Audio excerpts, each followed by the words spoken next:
Welcome to China University. This is Chimsy, your student advisor.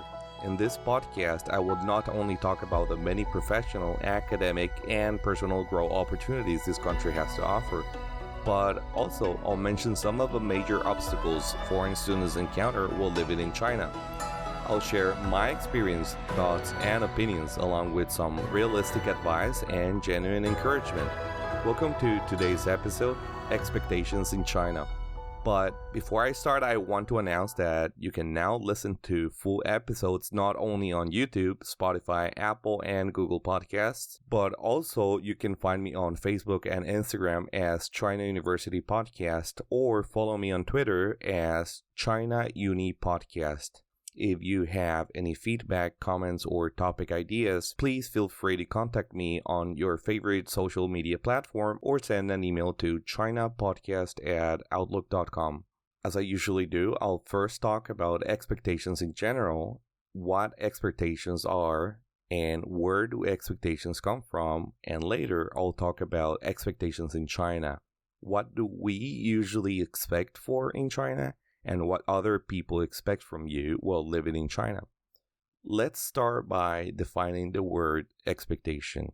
According to Oxford's dictionary, expectation is a strong belief that something will happen or that someone will or should achieve something. Now, where do expectations come from? Well, expectations come from all sorts of places. From an early age, family dynamics and belief systems will start to define your expectations towards yourself and others. Then, as you get older, your friends, your surroundings, your circumstances, and society will shape your ideas. These ideas will determine your core values. Then, your core values become the foundation of many of your deeply ingrained habits and beliefs.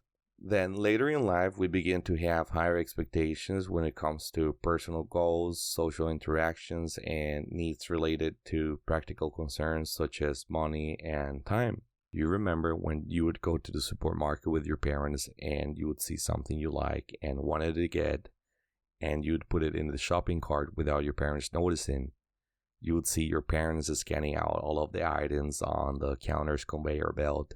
Sometimes they wouldn't find out, but some other times they would notice the 2 boxes of your favorite cereal, a pack of Pokemon cards, and the latest My Little Ponies playset, and then ask you to return everything or just put it aside.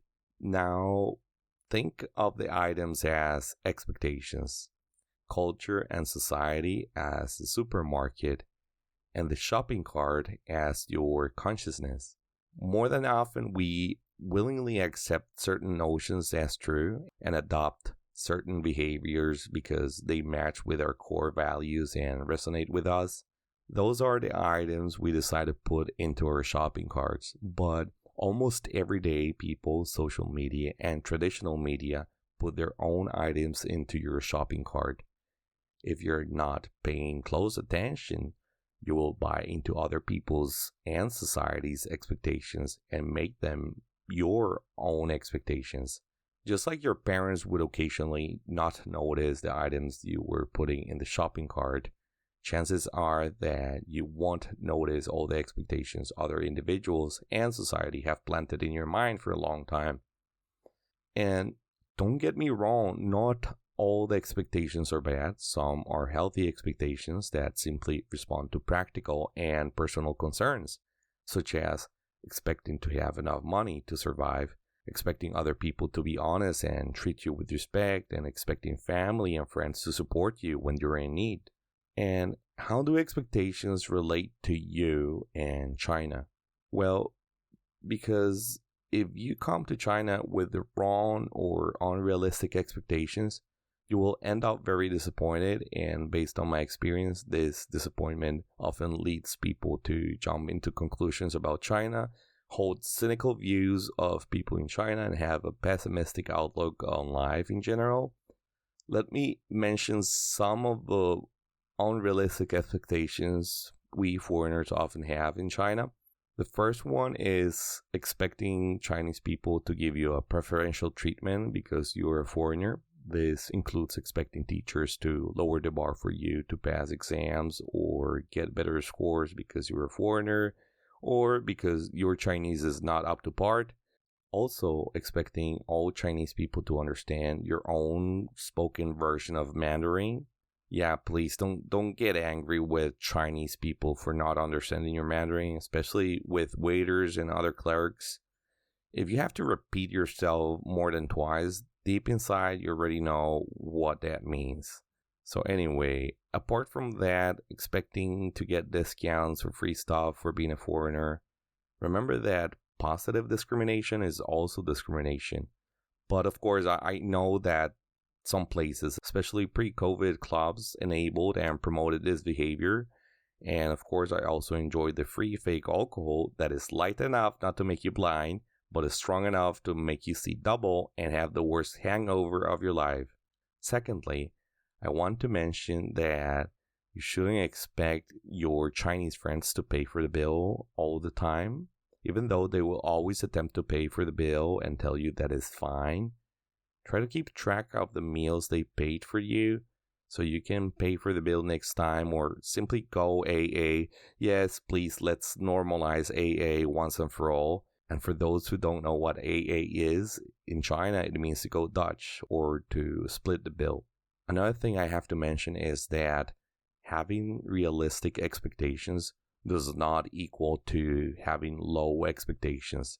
On the contrary, it equals to nothing more and nothing less from someone or something. And for this, you'll have to adopt a compassionate, curious, and appreciative attitude towards life. This is a necessary step not only to improve your life in China, but also your mental health. I have to mention that having realistic expectations does not equal to having low expectations. On the contrary, it equals to expecting nothing more or nothing less from someone or something. And for this, you'll have to adopt a compassionate, curious, and appreciative attitude towards life. This is a necessary step not only to improve your life in China, but also to improve your mental health. Unrealistic expectations will turn you into what I call the angry foreigner.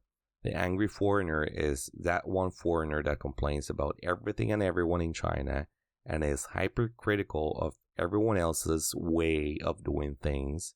Usually, they think that the way they do things back home is the only proper way of doing things, and expect everyone around them to know what they like and dislike, what type of food they eat, what type of food they don't eat, how to cough, how to breathe, how to talk, how to sneeze, what's flattering, what's nefarious, what's insulting, what's hilarious.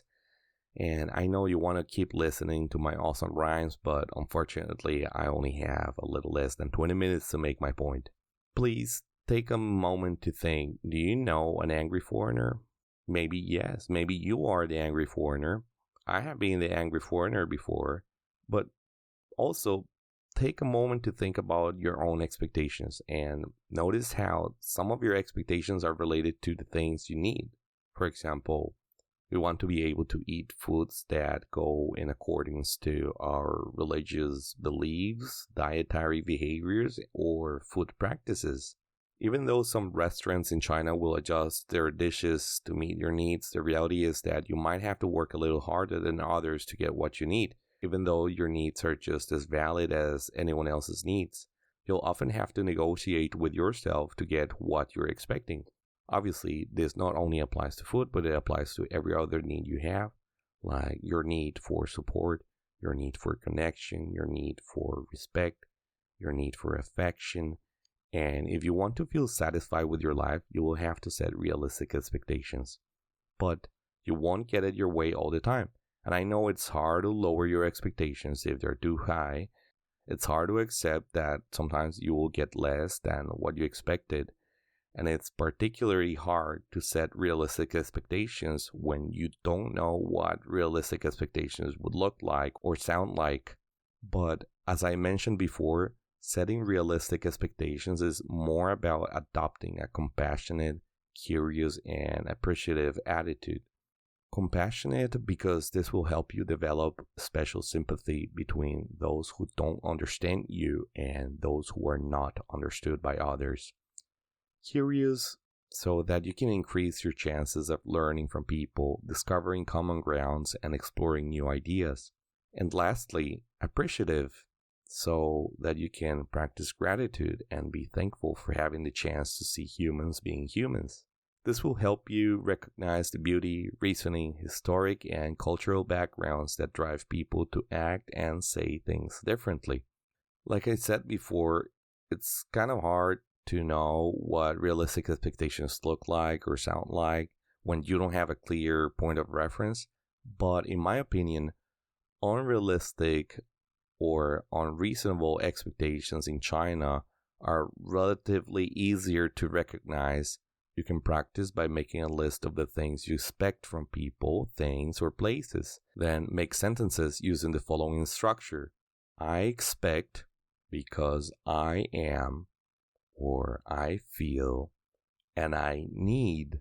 Notice how I said I feel and I need, and not he or she needs, or we or they need or feel. Obviously, this also works with other people, and it can help you analyze how other people feel and what they expect from you, and whether it's realistic or unrealistic. But at first, we're going to focus on our needs, on what we need. So the statement that you're looking for would sound something like this. I am expecting my teacher to give me an A on the test because I am scared that a B or a C will lower my GPA, and I need to make sure I keep good grades to graduate on time. I expect people in the street not to call me laowai out loud every time they see me because it makes me feel like an outsider, and I need to have some sense of belonging if I want to stay here for long.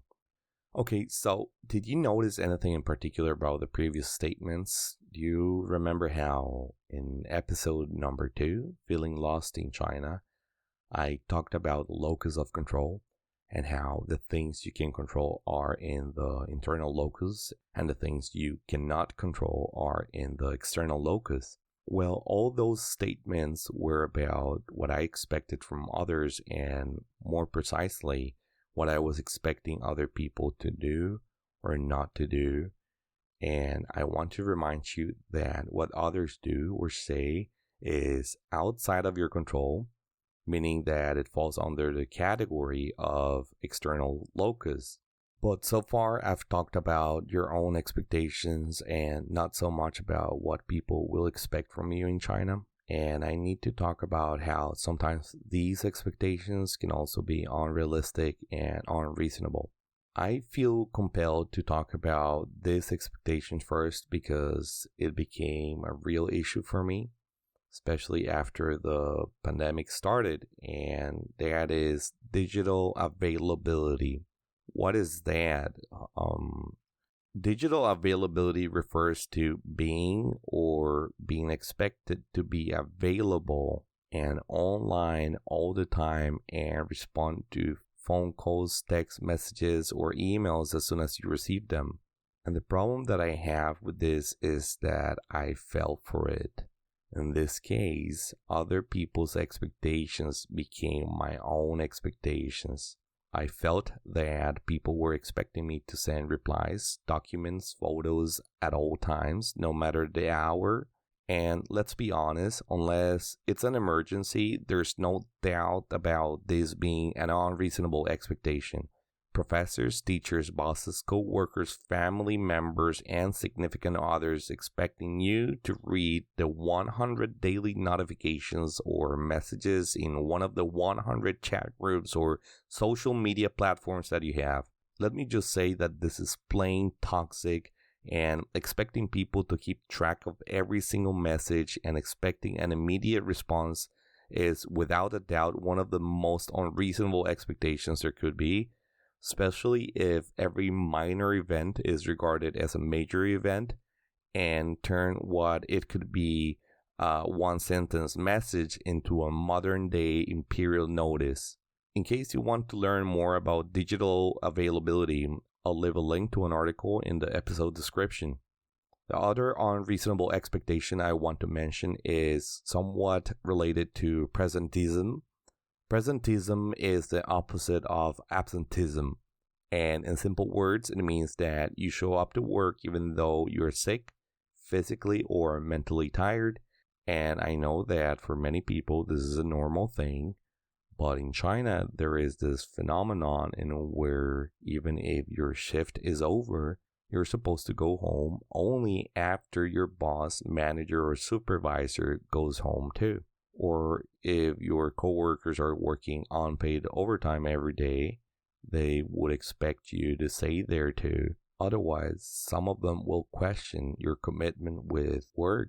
This behavior was incentivized even more when major figures in China showed support for the 996 working schedule, which refers to working from 9 a.m. to 9 p.m. 6 days a week.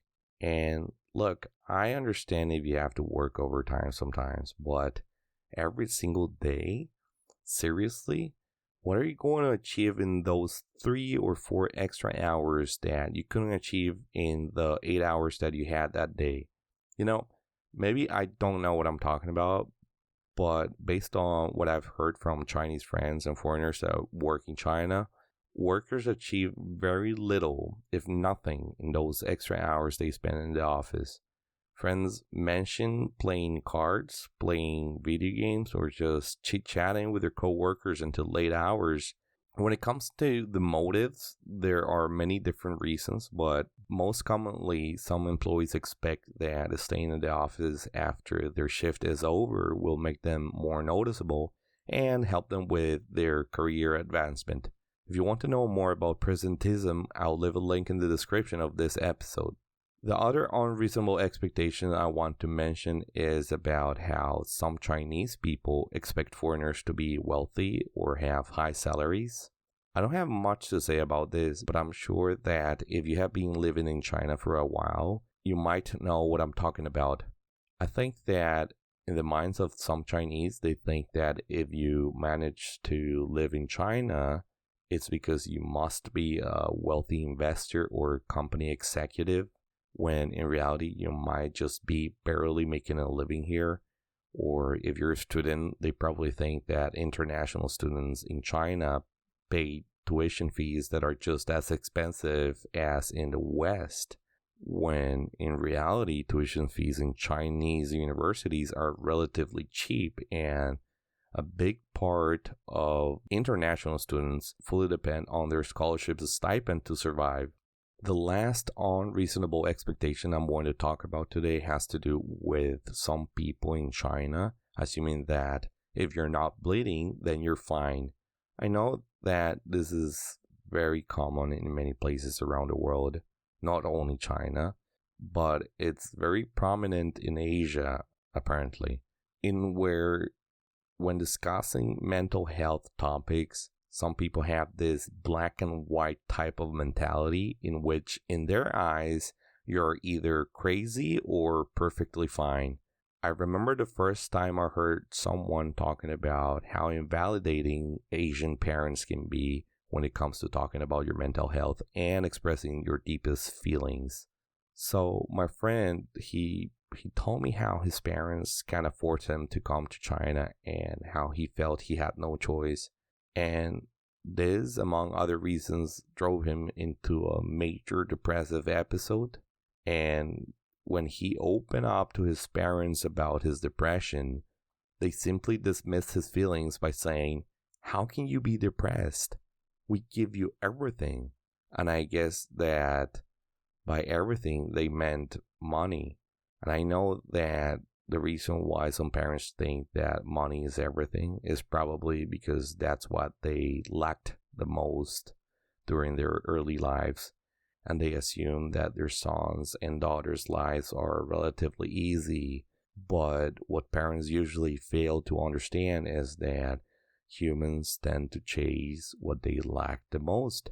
When hungry, we chase for food. When broke, we chase for money. When lonely, we'll look for love and companionship. When feeling worthless and rejected, we seek for acceptance. When lost, We seek for purpose and meaningfulness in life. I'll leave a link in the description if you have no idea what I'm referring to and want to know more about Maslow's pyramid. I think this episode could go on forever if I keep talking about all the things that we expect from people and what others expect from us in China. But it's time for me to wrap it up by giving you some realistic advice. First, please don't become the angry foreigner. Know that not all things in China will work out the same way they worked out back home. And I know that sounds like a platitude or me stating the obvious, but I think that sometimes we forget that we're living in a different country with a different culture. If you feel like complaining about things in China that don't meet your expectations, try to assign some time during the day or the week to vent. The best thing to do is to write it down or have a journal. Another thing you could do is to share your complaints or frustrations with a close friend. But keep it short and don't bombard your friends with negativity all the time. It often helps to listen to their rants too and show empathy, but I'm sure that most of the times people just want to feel that they're being heard. So if you're going to show empathy, make sure that you're not validating the invalid. What do I mean by that? Well, if your friend tells you, hey, this situation makes me feel so frustrated, you can say, I can see why you are frustrated. I would feel frustrated too. I'm sure anyone in your position would feel the same way. And that's a very common way to validate people's emotions. But if your friend tells you, everything in China sucks, life here sucks, you don't want to validate the invalid by saying, oh, I agree. Sure, I think everything sucks in here. And I'm sure everyone thinks the same way. So, you see what I mean? Before you listen to your friend's rant, try to figure out if they just want you to listen. And in this way, you won't validate invalid or waste your energy and time by giving unsolicited advice. Second, make sure to recognize where your expectations are coming from. Ask yourself whether this expectation is the result of one of your needs or the result of someone else's needs. If you have the time one day, just make a list of all the expectations you have and all the things people expect from you or the things you think people expect from you. And remember to use the structure, I expect this person to say or not say, to do or not do, or this situation to happen or not to happen, because I am or I feel in this particular way, and I need whatever is it that you need to maintain balance and harmony in your life.